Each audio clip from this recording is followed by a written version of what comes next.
বরফের ওপর চলার এক অভিনব যান তৈরি করেছেন বাংলাদেশের এক যুবক প্রদীপ নন্দী। প্রচলিত স্নো মোবাইল নয়, এটি একটি হোমমেড এয়ার স্লেজ, যেটি স্কির মতো পাতলা ধাতব পাতার ওপর ভর দিয়ে চলে তুষারে।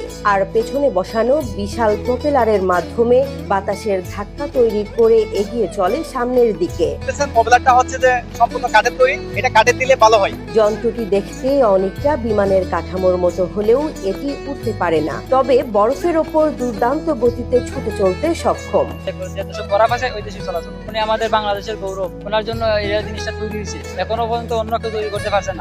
চট্টগ্রামের পটিয়ার এই তরুণ পেশায় একজন ইঞ্জিনিয়ার হলেও শখ ছিল ভিন্ন কিছু উদ্ভাবনের। ইউটিউব ও আন্তর্জাতিক প্রযুক্তি সাইট দেখে তিনি নিজেই শিখেছেন কিভাবে সস্তা উপকরণে এমন একটি বরফ চলিত যান তৈরি করা যায়।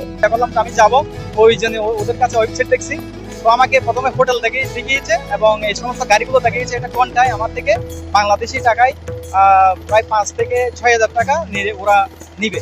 তো আমরা চিন্তা করলাম যে গাড়িগুলো তো ইজি, আমি কেন পারবো না, এগুলো করতে পারবো। প্রদীপ বলেন, বর্তমান যুব সমাজ মোবাইল গেম, জুয়া আর টিকটকে সময় নষ্ট করছে। আমি চাই নতুন প্রজন্ম উদ্ভাবনের দিকে ঝুঁকুক।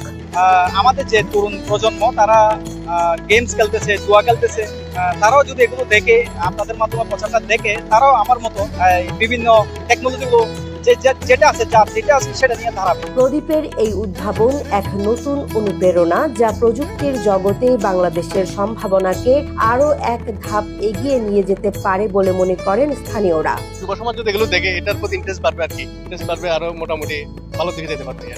যদিও সরকার থেকে কিছু সহযোগিতা পাই, তাহলে মোটামুটি ভালোই করতে পারবে।